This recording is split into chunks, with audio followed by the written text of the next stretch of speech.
천하지 대본이라는 그런 말이 너무나 우리 역사 속에 깊이 박혀 있잖아요.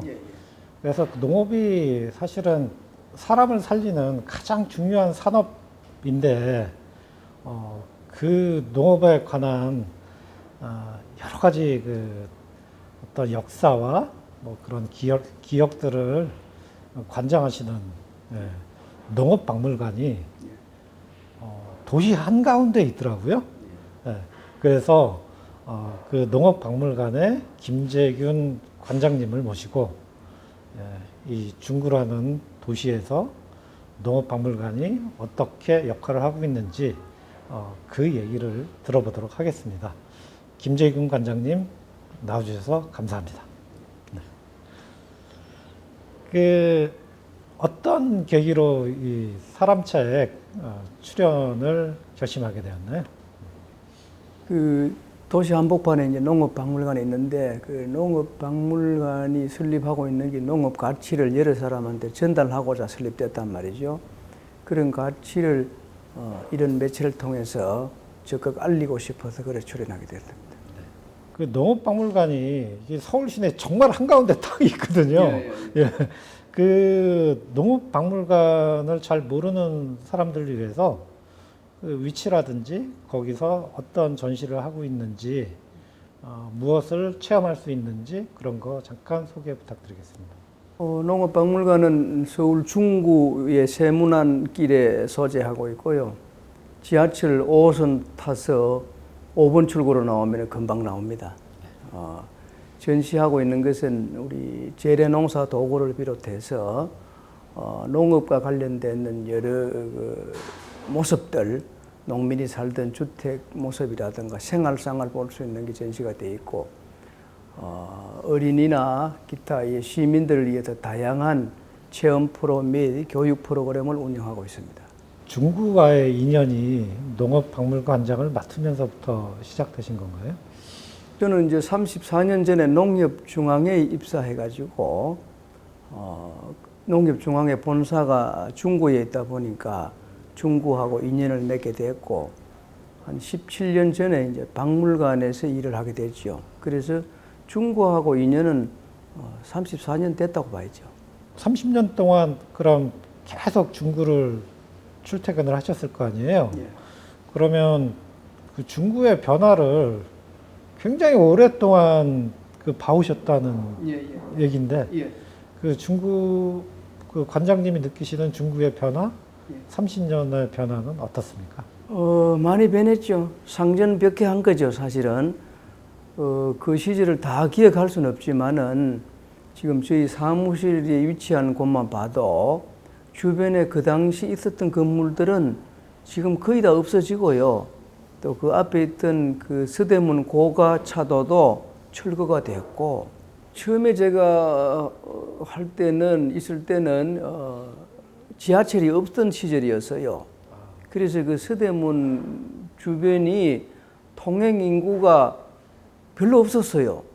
근데 이제 역이 생기고 이래서 유동기구 많아지면서 또 주변에 사무실이 많이 이제 들어서서 이래서 직장인들이 많아진 거지요. 그 행인들을 이래 보면은 옷차림이나 이런 게 굉장히 세련됐습니다, 이제는. 표가 납니다. 그 주변에 거의 슬럼가이다시피 하는 주택가들이 사라지고 세련된 사무실이 생기고 하다 보니까 그 돌아다니는 사람도 세련된 사람이 많아지더라고요.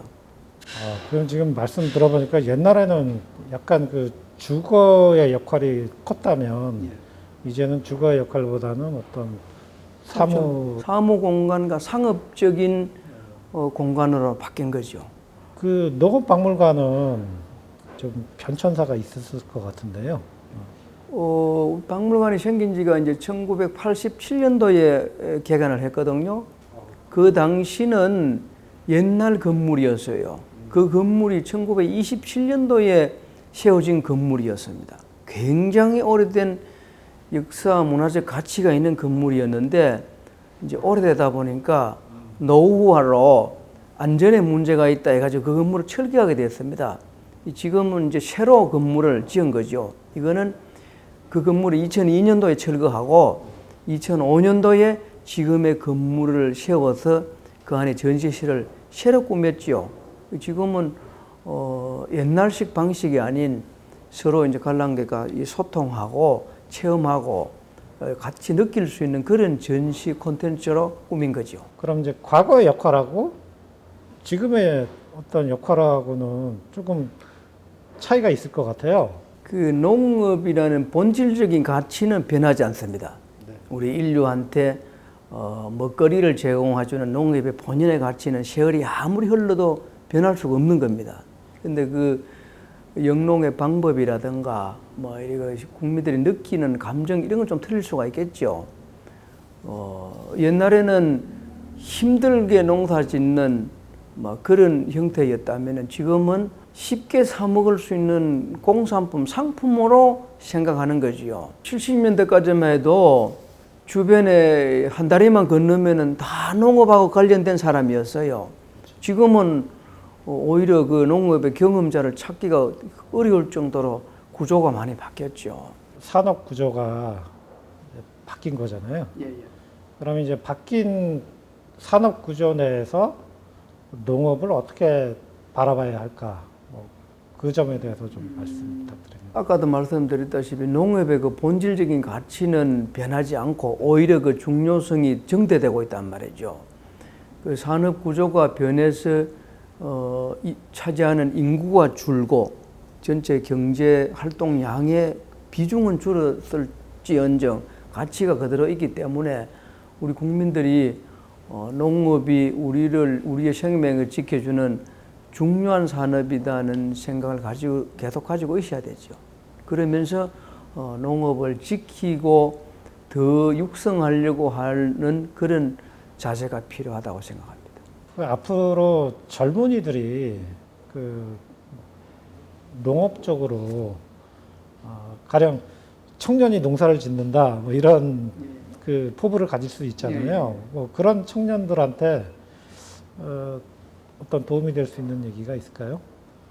요즘 젊은이들이 농사 짓는 것을 좀 기피하지요. 옛날식의 그 힘들고 또 사회적 평가도 낮고 또 소득도 좀 적고 이러다 보니까 기피하려고 하는데 의지가 있고 성실 근면한 자세만 있으면은 그 어떠한 산업보다 성공 가능성, 성장 잠재력이 크다고 생각을 합니다. 그래서 망설이지 마시고 뜻이 있으면 농업에 도전해 보십시오. 그렇죠. 오히려 그 어느 한쪽으로 몰려 있으니까 이쪽이 더 큰 가능성을 가지고 있는 그런 산업이 될 수 있겠네요. 그렇죠. 여기는 어찌 보면은 산업적으로 블루오션인데 농업이라는 곳이 더 도전해서 성공할 가능성이 훨씬 높단 말이죠. 그런데 조금 이렇게 좋은 학교 나오거나 공부를 잘하고 있는 사람들이 농업에 안 가고 다른 산업으로 간단 말이죠. 근데 농업에 도전하면은 성공할 수 있는 가능성이 더 높다. 이런 말씀을 드리고 싶습니다. 그리고 이제 그 젊은이들이 사실은 공동체 문화에 그렇게 익숙하지가 않잖아요. 근데 농업이라는 것은 기본적으로 뭐 두레라든지 이런 공동체 문화를 기반으로 해서 서로 상부상조하고 품앗이를 하고 이런 일들이 원활하게 이루어져야 잘 되는 산업이잖아요. 그런 것들이 어떤 약간은 좀 그런 젊은이들에게 그런 어려움이 있지 않을까? 뭐 이런 생각이 들어요. 우리 전통적인 농업에서는 사실 이제 공동체 문화 속에서 영농과 생활이 이루어졌어요. 근데 이제 요즘은 기계화라는 어떤 영농 방식에 따라서 영농에서만큼은 공동체가 좀 많이 와해가 된 상태고요. 생활은 이제 농촌 지역이라는 그 지역을 기반으로 살아가기 때문에 그 지역에서 이제 생활하려고 하면은 공동체 일원으로서 가져야 될 의무라든가 역할 이런 거를 충실히 해야 되지요. 또 그런 희생과 배려의 자세가 없이는 농촌 생활이 어려울 수는 있죠. 사실 그 사회생활에 있어서 어차피 그 희생과 봉사는 항상 따라가야 되는 거고, 그리고 농업이라는 산업은 시스템화가 많이 돼 있다 이런 말씀이시군요. 그러면 지금은 아까 말씀드린 기계화하고 이래서 그동안에 축적되었던 영농의 그 기술들이 지금은 시스템으로 돼가지고 굳이 이렇게 공동으로 하지 않아도 영농이 다 이루어질 수 있도록 그렇게 지금 조성이 되어 있습니다. 관장님 뵈니까 굉장히 세련되시고 도시적이십니다. 예. 그래서 그 관장님이 그 농업하고 어떤 연관성이 있는지 개인사를 한번 말씀해 주시면 어떨까 싶습니다. 저는 전혀 세련되지 않았고요. 농촌에서 태어나서 한 중고등 시절에는 거의 반농부처럼 자랐습니다. 농사 일을 계속하면서 자랐고 학교와 이제 그 직장 때문에 이제 농촌을 떠나게 됐죠. 근데 그 어릴 때 그 체험했던 그 농사의 경험들이 지금의 이 박물관 운영하는데 큰 밑거름 역할을 하고 있어요. 제가 그 경험이 없었으면은 과연 박물관을 운영할 수 있었을까? 이런 생각이 들 정도로 소중한 경험이었죠. 그렇군요. 그 단지 직장인이 아니라 그 농사를 경험했던 사람으로서 농업박물관을 관리하고 계시는군요. 그렇죠. 네네. 그리고 기록하는 걸 굉장히 좋아하신다고. 예. 그걸 또 꾸준히 해오셨다고 알고 있습니다. 예. 그래서 심지어 34년의 일상을 책으로 내셨다고 하는데 그 책 소개를 좀 해주십시오. 저는 그 기록하는 습관을 어릴 때부터 가지고 있었고요. 그 책에도 제가 적어놨지만은 기록하는 자가 이긴다는 거예요. 그 어떠한 논쟁뿐만 아니라 기타 다른 뭐가 생겼을 때도 현안이 생겼을 때도 기록을 이길 수 있는 그건 없더라. 그래서 늘 기록하고 있습니다. 그 농nghiệp 생활에 제가 34년 하고 있지만은 이 34년간의 생활을 정리한 책을 디웅박이라는 제목으로 출간을 했습니다. 거기에는 농업인이 되는 과정, 그 당시 채용 공고문이라든가 수험표라든가 뭐 합격 통지서, 임용장, 그다음에 근무하면서 순간순간의 중요한 순간들 뭐 이런 거를 다 기록으로 남겨서 책으로 만들게 됐죠. 그 수험표는 몇 년도 겁니까, 그러면? 그거 1987년도니까 34년 전에 그 수험표를 보면 아 내가 이 과정을 통해서 농업인이 됐구나. 그걸 이제 그게 실증하는 자료죠, 사실은. 그 꼼꼼하게 일상을 챙기는 이유가 있을 것 같은데. 예. 그 이제 아까 말씀을 드렸는데 기록하고 그 자료라는 것이 굉장히 중요하다는 걸 제가 항상 느끼고 있습니다. 그 모든 자료는 그 당시는 가치를 잘 모릅니다. 세월이 지나서 다시 그런 순간을 맞이할 수 없는 환경 됐을 때 그 자료는 엄청 중요해지는 거예요. 수험표도 마찬가지예요. 지금도 수험표를 마음대로 뭐 할 수 있다고 하면 중요치 않습니다. 저는 한 10여 년 전부터 또 나름대로 기록하고 있는 것 중에 하나가 제가 이제 연로하신 부모님이 계시는데 부모님의 그 모습과 음성을 녹음하고 영상으로 다 찍어 놓습니다. 전화 통화하면 늘 음성 녹음합니다. 왜냐하면은 언젠가 이 목소리를 들을 수 없는 날이 온다는 걸 알고 있기 때문에 그렇습니다.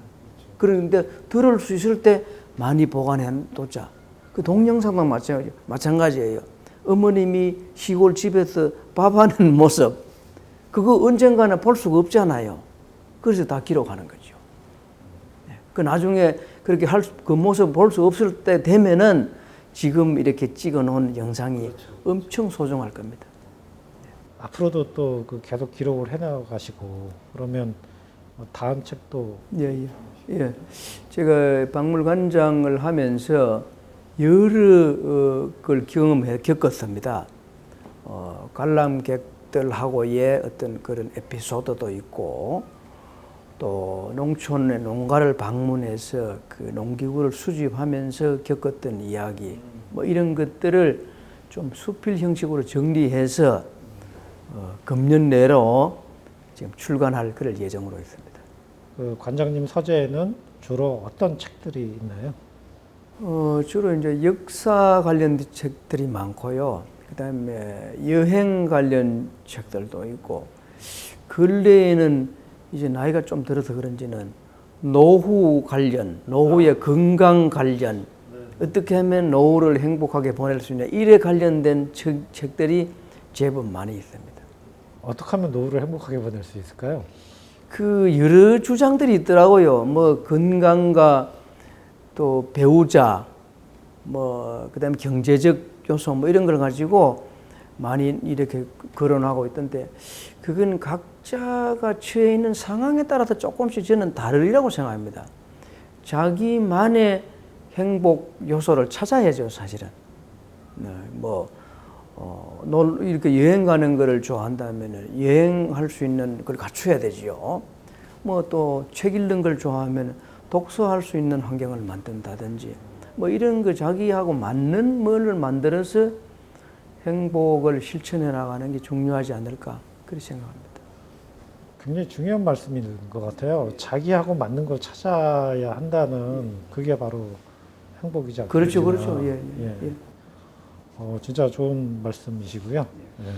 관장님을 한 권의 책이라고 표현한다면 그 책을 읽는 독자들에게 어떤 메시지를 남기고 싶으십니까?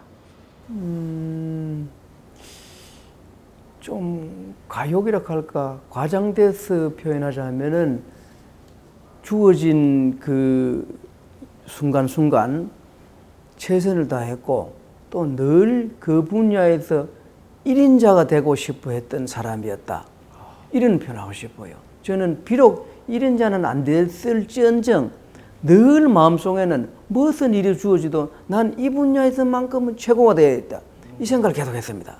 이거 제가 밝히지 않는 건데 지금 질문하시니까, 제가 농협에 와가지고도 다양한 업무를 했습니다. 항상 그 업무가 주어질 때 이 분야 최고가 돼야 된다. 이 업무에 대한 뭐 지식이나 이런 건 당연한 거고, 그래서 다른 데서도 나를 모델로 삼아서 일할 수 있는 그런 사람이 돼야 되겠다, 늘 이런 생각을 했었죠. 그래서 그 책이라면은 늘 순간순간 최고를 위해서 최선을 다하는 사람으로 기억됐으면 좋겠다는 거죠. 그런 어떤 최고가 되기 위해서 어떤 노력들의 어떤 에피소드, 그 농업박물관과 관련해서 그렇게 한번. 근데 최고가 되려고 노력은 했지만은 최고가 된 건 아닙니다. 그거는 분명히 좀 하셔야 돼요. 늘 마음속에만 있는 것이고, 그 이제 박물관의 어떤 경쟁력이라 할까, 이게 물론 하드웨어도 중요합니다. 좋은 콘텐츠를 가지고 있는 중요한데, 그걸 어떻게 더 질 좋게 만들어 갈까 하는 그 소프트웨어 개발이 굉장히 중요하거든요. 예, 중요하죠. 그래서 환경이 허락하는 한 좋은 품질의 프로그램을 만들려고 계속 노력하고 있습니다. 오늘 그 농업박물관 김재균 관장님 모시고 농업박물관에 대한 얘기와 그리고 기록하는 삶에 대한 얘기 들어봤고요. 굉장히 중요한 말씀 하셨던 것 같아요. 기록이 가장 강한 무기다. 그런 점들은 되게 그 귀감이 되는 얘기인 것 같습니다. 정말 좋은 얘기 잘 들었고요. 네. 앞으로 건강하시고 예. 농업박물관 많은 분들이 이용하고 저도 꼭 한번 찾아가 보도록 하겠습니다. 감사합니다. 네, 감사합니다.